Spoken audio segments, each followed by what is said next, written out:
Andres Marcon! Congratulations! Galing-galing mo talaga. Ganda ng trophy. Sinadya mo akong patirin, ano? Nang bibintang ka? Matagal ko na napapansin, laging mainit yung dugo mo sa akin. Kasi hanggang ngayon, hindi mo pa rin ako maungusan, di ba? Natalo ka na naman ng address na yun. Nakakahiya! Dati akong valedictorian sa school mo, pati mga kapatid mo. Sisirain mo reputasyon namin? Kahit anong gawin ko, hindi naman magiging sapat sa inyo. Sumasagot ka pa? Ha? Kailangan mo na tanggapin na hindi mo na mahabol yung average ni Andres. Malalamangan mo lang siguro siya kung zero score niya sa mga final exams natin. Lalasunin ko siya. Lagay ko!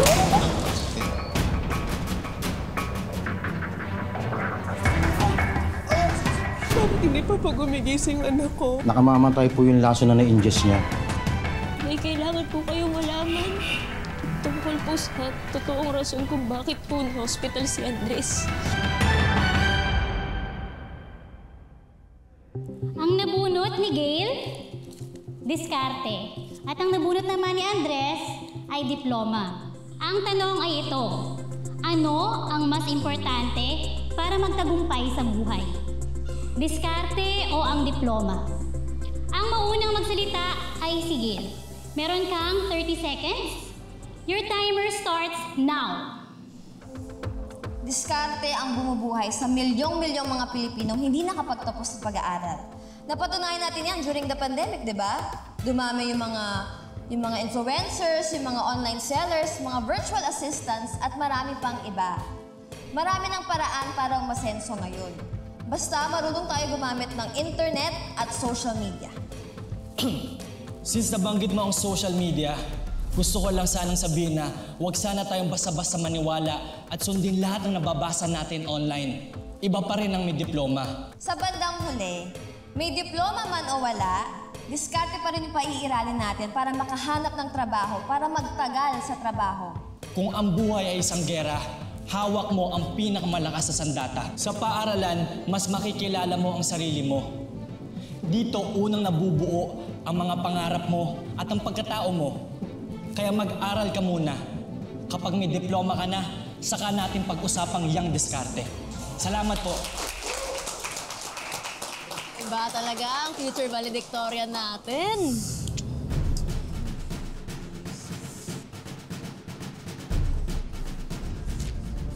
The winner of this year's annual debate competition is Group 2, led by Andres Marcon. Congratulations! Yes! Excited na ako yung balita kay nanay. Tara na, tara na. Uy, thank you talaga kung di dahil sa'yo. Bahala sa'yo, best friend mo. Maano yung lahat. Buti nga sa kanya. Okay lang. Uy, Okay lang ako. Sinadya mo akong patirin, ano? Nang bibintang ka? Matagal ko na nakikita eh. Matagal ko na napapansin, laging mainit yung dugo mo sa akin. Alam ko na kung bakit. Kasi hanggang ngayon, hindi mo pa rin ako maungusan, di ba? oh.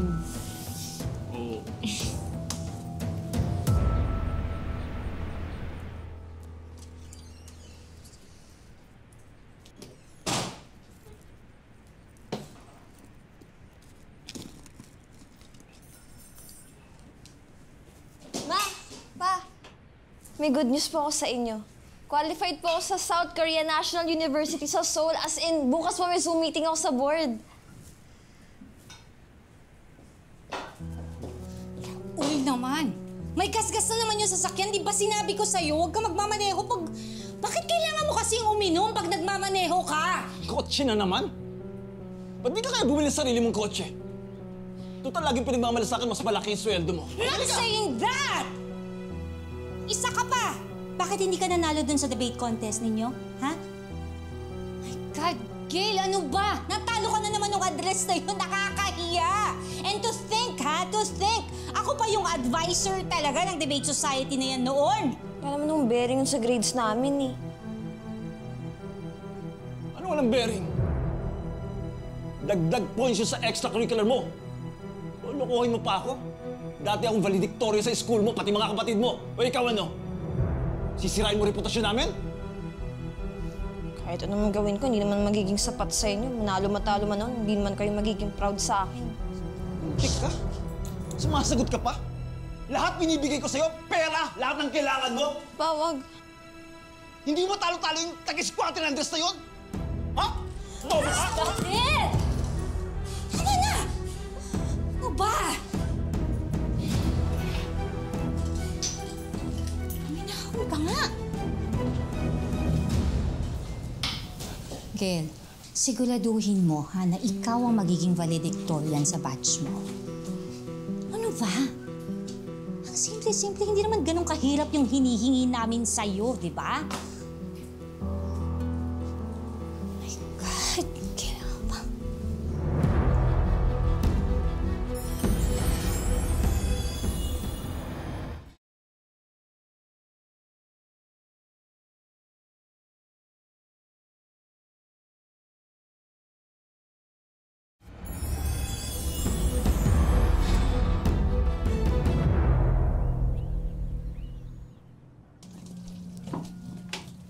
O, Nak!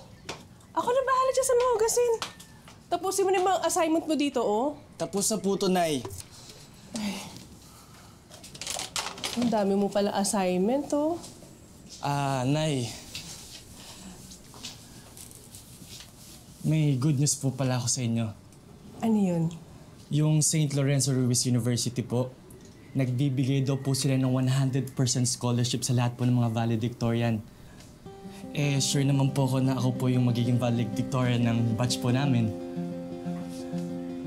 Kaya po, wala po tayong babayaran na tuition fee kung doon po ako mag-aaral. Ako, salamat sa Diyos. Salamat sa Diyos, anak. At salamat din sa'yo. Alam mo na, kahit magkanda utang-utang ako at magkanda kuba-kuba sa talipapa, hindi lahat masasayang yun. Pangako naman po sa'yo, di ba, Nay?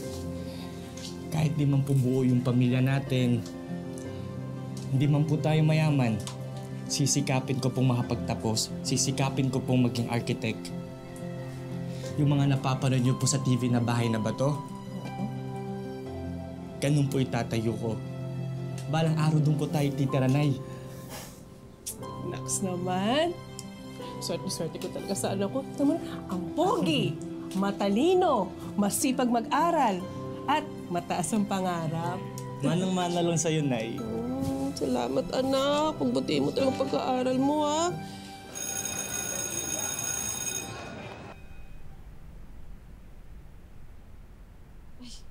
Gail, you know I'm always rooting for you. Pero kailangan mo na tanggapin na hindi mo na mahabol yung average ni Andres. Kahit na ma-perfect mo pa yung 4th grading period test natin, kita lang. Sige, sabihin mo yan. Sabihin mo yan sa mga magulang ko na wala ako ni katiting na chance. As in 0, para maging valedictorian ng batch natin. Siyempre, hindi maniniwala. Alam mo, malalamangan mo lang siguro siya kung 0 score niya sa mga final exams natin.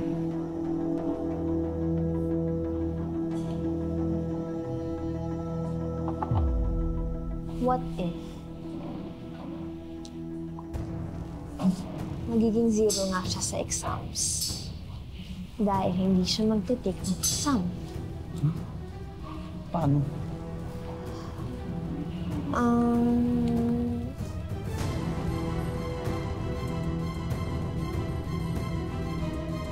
Lalasunin ka siya.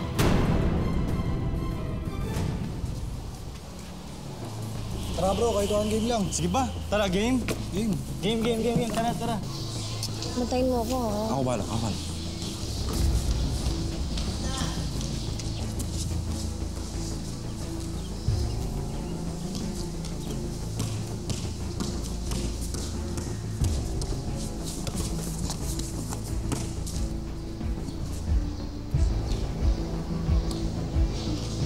Uy.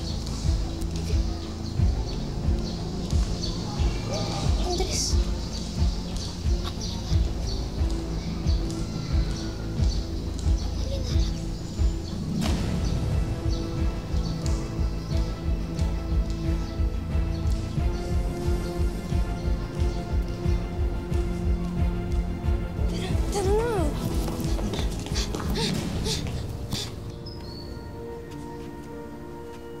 Sige lang. Kaso medyo ano na yun eh. Konti na lang. Madami na inom ko.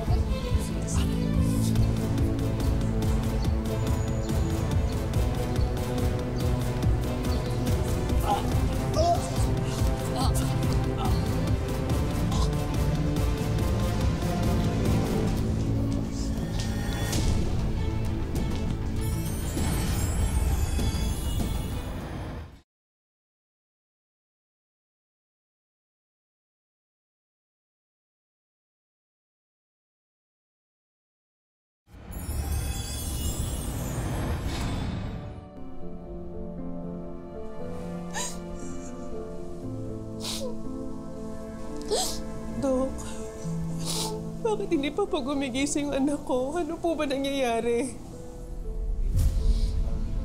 Nakamamatay po yung laso na na-ingest niya.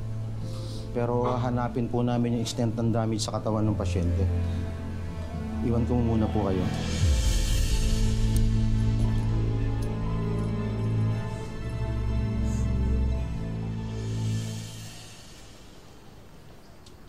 Nasagutan mo lahat? Of course. Manifesting a perfect score. Habang yung isa dyan, absent today. Alam kong ginawa mo. Ikaw ang dahilan kung bakit nasa ospital ngayon si Andres. Pinagsasabi mo? Nahuli kita, Gil! May nilagay ka sa water jug ni Andres, di ba?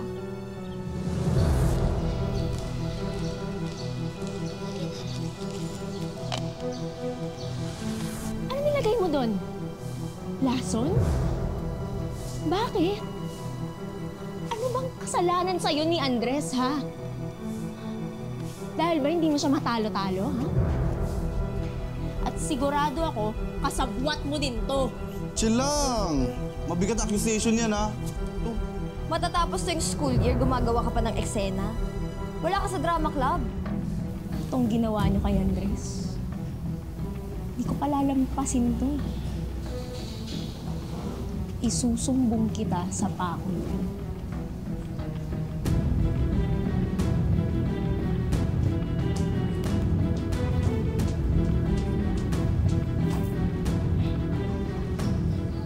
Ito tayo. Hindi ba? Diyan.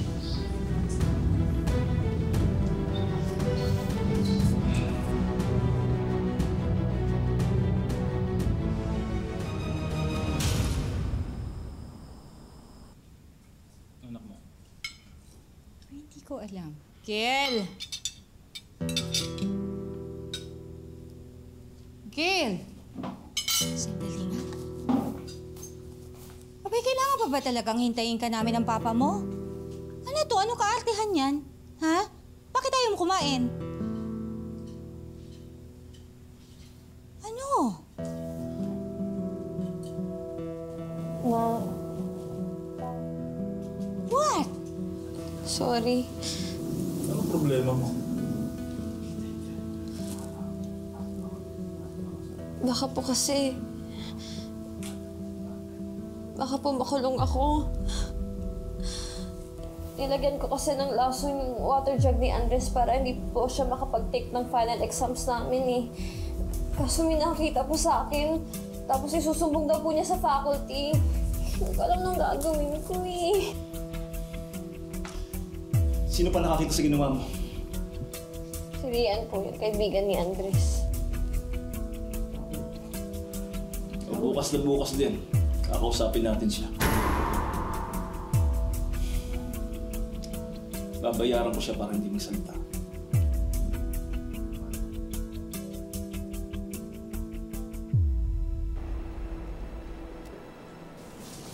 Excuse me, Rian, right? Hi Rian. Kami yung parents ni Gail. Gusto ko sana namin makausap.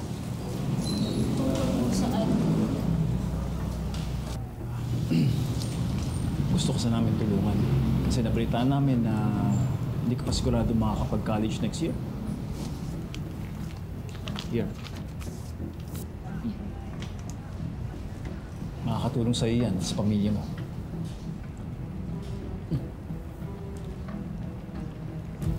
Alam namin kailangan mo yan. Isipin mo, paano mo mapaabot ang mga pangarap mo kung hindi ka makakapag-college, di ba?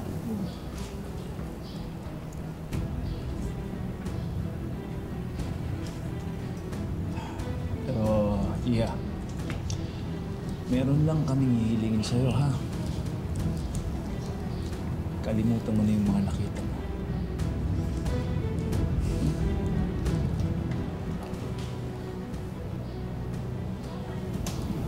Pagkakatiwalaan ka namin, ha? Basta wala kang nakita.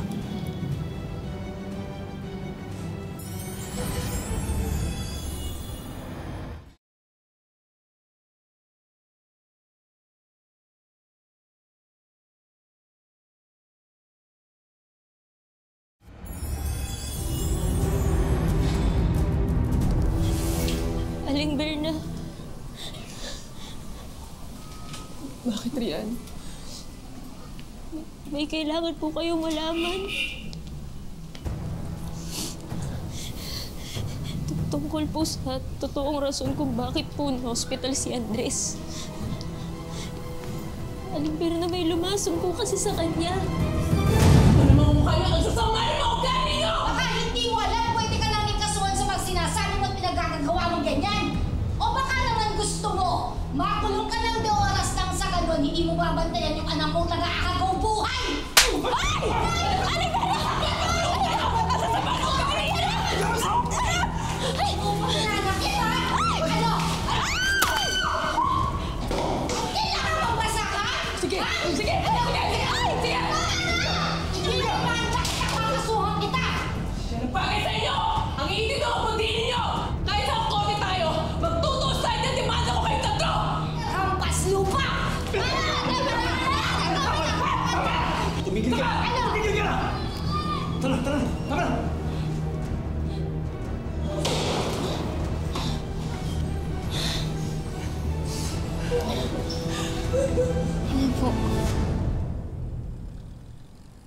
Anak, bilisan mo. Yung mga passport, yung ticket, ha? Tara na! Late na tayo sa flight natin! Mr. and Mrs. Montesilio.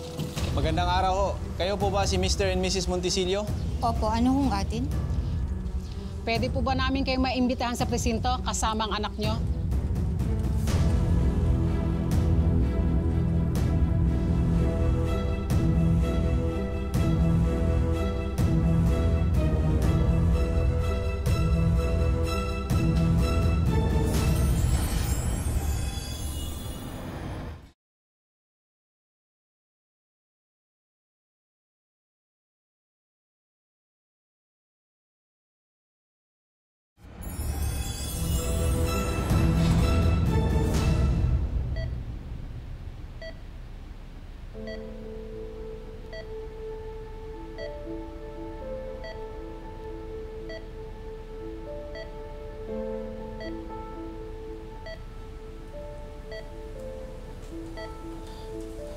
Andres. Andres, anak. Malugod kong ipinapakilala sa inyong lahat ang valedictorian ng Batch 2024, Andres Parcon.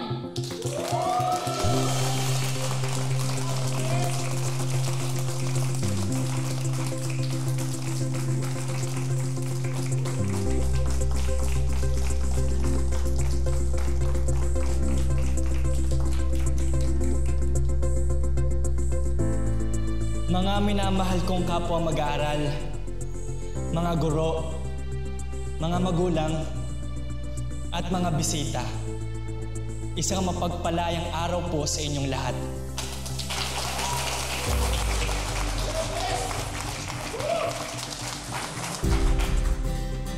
Sa pagtatapos po na ito, nais ko pong bigyan diin ang kahalagahan ng pagiging patas sa pagtupad ng ating mga pangarap. Mas masarap na sapin ang tagumpay, bunga ng iyong sariling pagsisikap, nang wala kang ibang taong tinatapakan at nilalamangan. Maraming salamat po. Sabay-sabay tayo. Congratulations po sa ating lahat. Mabuhay kayo! Hindi masamang mangarap ng mataas, pero sana wag po nating hayaang baguhin ito ang ating pagkatao. Huwag tayong gumawa ng masama para lamang makaangat sa iba. Mga kapuso, sana po'y nagustuhan niyo ang kwento nating hango sa totoong buhay. At ngayon, oras na para tuparin natin ang wish ng estudyante tulad ni Andres. Kagaya ng kwento ni Andres, ang makikilala nating estudyante ay lumalaban din sa mga pagsubok para sa kanyang edukasyon. Si Bea, grade 8 student mula sa Las Piñas, mag-isang pinapasan ang pagtaguyod ng kinabukasan.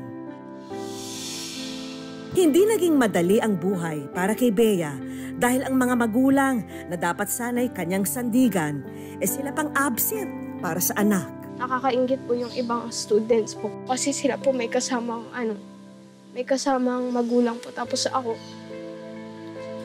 lang mag-isa. Gusto ko rin po na may maging proud sa akin kahit ganun po. 2 taon nang walang komunikasyon si Bea sa ama mula nang makulong dahil sa kaso sa ilegal na droga. Ipinagkatiwala na lang ng ina si Bea sa tiyahing si Carmela. May bago na kasing kinakasama at pamilya ang ina ni Bea. Dito po sa akin si Bea nakatira. Ako po yung nag-aalaga sa kanya. Si Bea po, isa pong masipag ng estudyante. Lahat po ginagawa niya. Naging inspirasyon na nga lamang ni Bea ang lahat ng pinagdaraanan sa buhay para mas magsumikap pa sa kanyang pag-aaral. Ang totoo niyan, si Bea, consistent top student pa. Nagawa po ako ng mga assignment po, then nag-tutor rin po ako. Parang para po magkaroon lang po ako ng baon po sa pang-araw-araw po. Mahaba pa nga ang tatahakin ni Bea, pero determinado siya na makapagtapos bilang valedictorian. Yan na lang po yung way para matupad ko po yung pangarap ko po, yung pag-aaral po ng mabuti po. Oras na para makilala ko ng personal si Bea. Ay, hello Bea! Ang ganda-ganda mo naman! Ha? Tanong nga kita. Saan mo nakuha yung inspirasyon? Parang ang galing-galing mo sa pag-aaral. Ano yung dream mo para sa sarili mo? Bakit ganun ka ka-focus dito sa pag-aaral? Gusto ko pong maging teacher. Break muna si Bea ngayon sa pag-aaral dahil... Alam mo ba, Bea, meron kaming mga hinandang sorpresa para sa'yo. Thank you po. O sige, ito na. Samahan mo ako. Tingnan natin, ha? Alik ka.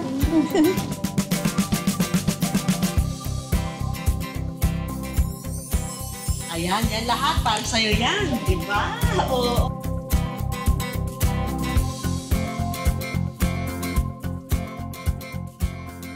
Nalaman naming pumupunta pa siya sa computer shop para gumawa ng kanyang mga assignment. Ito sana talaga makatulong sa pag-aaral mo. Kaya naman para mas maging madali na ang kanyang pag-aaral, sa kanya na itong bagong laptop. Thank you po! Yan, para yan sa'yo. Nagagamit na po ako sa school kasi nga po kailangan din po gumawa ng mga PowerPoint po. Munting tulong din namin para sa kanyang pag-aaral itong educational assistance. Thank you po, magagamit ko po talaga yun. Makakatulong na dagdag income itong mga plasticware package na pwede nalang itinda at gawing negosyo. May grocery supplies na may kasamang bigas na rin. Mga gamit sa bahay na makakatulong sa oras ng pagre-relax na kailangan din ni Bea. Mga bagong damit para kay Bea na masusuot niya sa mga events sa eskwelahan. Thank you po. Kamusta ka? Mahalaga para sa amin na may makausap si Bea na makapagbibigay sa kanya ng tamang payo para sa buhay. Kaya naman nandito ang ating kaibigan na isang life coach. Kung sino man yung pamilyang kasama niya ngayon, yung support at itutulong sa kanya para magabayan siya na patuloy niyang gawin yung nararapat. Matuto po tayong magpatawad po din. Huwag po tayong mawalan po ng pag-asa. Yung mga sinabi niya po sa akin, kailangan po maging positive lang po tayo sa buhay.